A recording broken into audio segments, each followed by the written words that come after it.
All right, it is time to finish up those rankings because the NFL draft is just around the corner and you have to decide when you're on the clock who you're taking. So I want to give you my top 36 players pre-draft. Now, we all know this is going to change post-draft, and I know some of you will say, well, then why do it? Why make a list of your top 36 players pre-draft? Partly because it's fun, and I like to have fun, but two, the more significant, the more important aspect of this is because I want to know, how do you feel about these players before their draft capital, before their landing spot? Because should that affect and adjust your rankings? Yes. Should it drastically adjust and affect your rankings? No, unless somebody gets crazy different draft capital than what you are expecting them to get. You're just double counting, or crazy better, crazy worse. It doesn't matter. If somebody, you think this player is going to be in the mid-second round of NFL draft and they go in the mid-second round of the NFL draft, or even if they go late second or early second, it's not going to change drastically. Now, if you're expecting a guy to go in the first and they go in the third round, okay, then you can make a more severe adjustment, but you should really trust your pre-draft evaluations to be the skeleton of your rankings. And then guys might move up or down a little bit, 4 or 5 spots here or there based on landing spot draft capital, but it should not change drastically. So with that, let's get into my Superflex tight end premium top 36. So this would be the first 3 rounds of your rookie draft, how I would have them pre-draft. Number 1, Ashton Genty, not spending a lot of time on this. This is basically everyone's 1-1. At 102, and you can basically take 102, 103, and 104, put them in a bowl, shake them up, and dump them out. And whatever order you get them in, I'm probably okay with.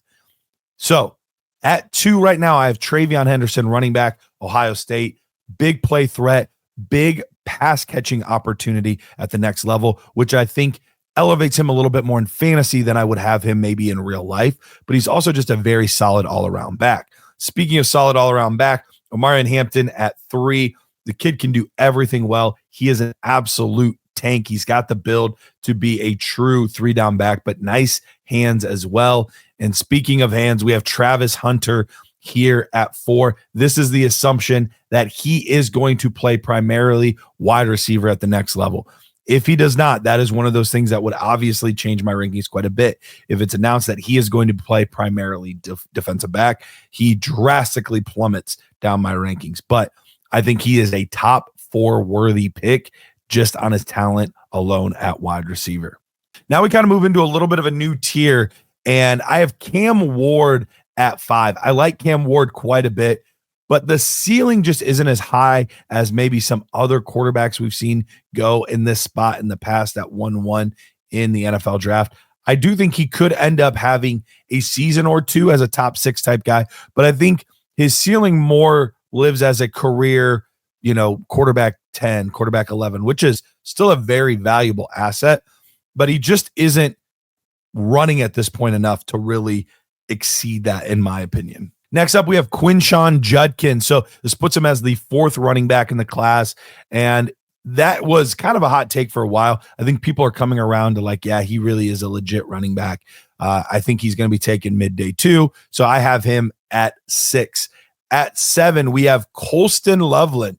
For those listening out there, I actually do have Colston Loveland slightly above Tyler Warren. I know Tyler Warren is the better athlete, but I think when you're looking at true pass catching threat, Colston Loveland is the superior receiver, and that's what's going to score us fantasy points the most. So right now, I am actually going to have Colston Loveland slightly ahead in regular or tight end premium. I'm going to have him slightly ahead of Tyler Warren. So Colston Loveland at 7. At 8, my wide receiver 2, I have Emeka Egbuka at 2 right now. He's very close to Tet McMillan, who we'll talk about here in just a moment, but I have him just slightly ahead. I think he is one of the safest players in the class. Speaking of the tight end, we have Tyler Warren. I just talked about him with Colston Loveland, so not far apart. I have him at 9, and then I have Tet McMillan at 10. So kind of tight end receiver, but all of those guys are really in that same tier still with Cam Ward, Quinshon Judkins. They're all really close. And the last guy that I would probably put into that tier, Shedeur Sanders. I still think he's going to probably be a top 15 pick. If not, that does move him down my board a little bit. At 12, I have Cam Skattebo, and I know that there's going to be people like, you have Cam Skattebo in the first round? Chances are you won't have to take him there, but I think he is going to get late second round to early third round draft capital. I think we're going to see him somewhere between pick 55 and pick 75. I think that's kind of the range that I'm expecting for Cam. I think he's a very talented running back, and I think NFL teams are going to love his skill set. So I do have him as just barely into the first round. Two more running backs up next, Dylan Sampson, Caleb Johnson. Both guys you could kind of put in either order. I like Sampson maybe just a hair better. I've gone back and forth on this in my rankings, but Sampson, I think he has a really good skill set for the next level. Really, the only thing knocking him is his size, but that is something that Caleb Johnson has. I think he's just lacks a little bit of burst compared to some of the other running backs, but he does have a potential build and skill set for 3 downs, which obviously makes him very appealing. At 15, this guy could move up a little bit in my rankings if he does get that first round draft capital, and that is Jackson Dart. I know there's rumblings and rumors that he might, but we'll have to see draft day. He's kind of one of the more volatile pieces for me because is there a world where he's a top 15 guy? Yeah, that world exists. Is there a world where we don't see him until after pick 50? Yeah, that world exists. I think, though, more likely is he's right on the fringe of first and second round. So maybe we see him at pick 31. Maybe we see him at pick 35. But I think that's probably the most likely area to see him go. Next up, I have Jalen Knoll at pick 16. Really liked this wide receiver out of Iowa State. Just plays with incredible game speed, which I fell in love with while watching his tape. A couple more receivers right after him. At pick 17, I'm going with Jalen Royals out of Utah State. Maybe one of the unheralded gems in this class, but he was putting up monster numbers before his injury, and he plays a really good all-around game, can do some things after the catch. Very physical player, but he can high point the ball well and has soft hands, so I like Jalen Royals quite a bit. This is going to be lower than other people. I have Luther Burden at 18. I think he is one of the biggest boom-bust picks in this draft because he has the skill set to be a top-tier receiver in the NFL. He also has a lot of red flags on his resume that make me very nervous about him. So in 3 years, could we be talking about him being like Deebo Samuel? Sure. In 3 years, could we talk about him being like Jalen Reagor? Absolutely. So we'll have to wait and see. Going back to the running back position, I have LaQuint Allen at pick 19. I really like his game. I love the receiving upside that he has, and I think that's something that maybe isn't being talked about quite enough in this class is what he's able to do there. He also plays very, very physical at the goal line. He doesn't do it all around the field as much as I would like to see, but he's young. He's one of the younger running backs in this class, and he has the frame at 6 foot to still add another 10, 15 pounds and not lose much speed. So I like LaQuint Allen. I think he's a little bit of a project, but the ceiling is worth it here at pick 19. At 20, we have Bayshul Tootin. This guy crushed the combine and rose up boards, but for fantasy purposes, it's worth it to take him in the late second because the upside, the ceiling is so crazy.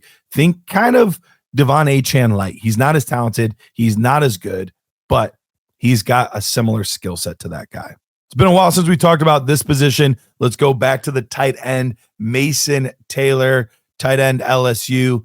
He's not the burner. He's not the crazy athlete, but he's a very solid all-around player. I think he's going to get early second-round draft capital. So I'm still willing to take him in the second round of my rookie drafts with that extra little premium at tight end. 22, Jalen Milroe. Here's another one that could really be affected rankings wise by what happens on draft day, because I think he's the one that's the hardest to project.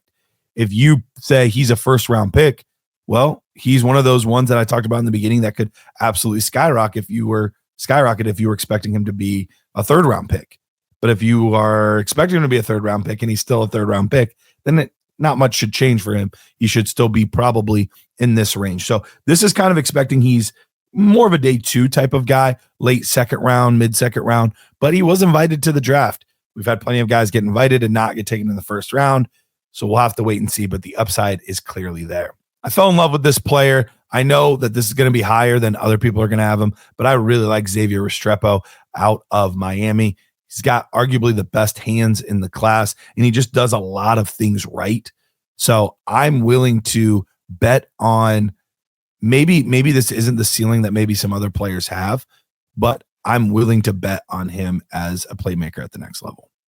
Next up at 24, we have Jack Besh, wide receiver, TCU, big physical player, but has some really nice ball skills, moves around pretty well. I think he's got a decently high ceiling compared to some other guys, and maybe even a little bit of a higher ceiling than Restrepo. So I could see myself switching those depending on how things go.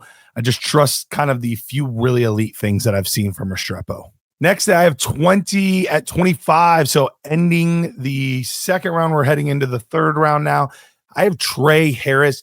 Trey Harris, a lot of people have him as kind of this, maybe even sneaks into the first round of the NFL draft. I don't think that's the case.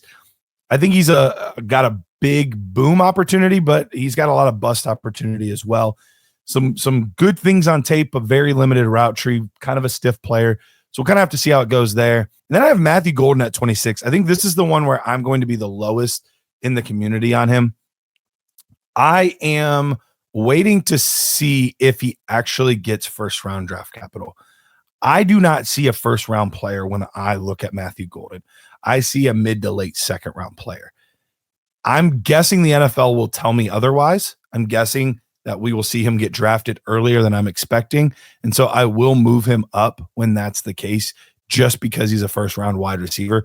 But at this point, I am in the early third right now. I don't know that I can get much more than like the mid second on him if he gets that better draft capital than I'm expecting him to get. There's a lot of miss in his game that really worries me. At 27, I have DJ Giddens, size, speed freak. He was a little limited in the receiving game, which is a bummer, because if he had the receiving ability, that would really make his profile boom, but still really electric stuff, can make some people miss in the open field. So he's an exciting ceiling player here at 27. At 28, I have Elijah Arroyo, so the fourth tight end off the board.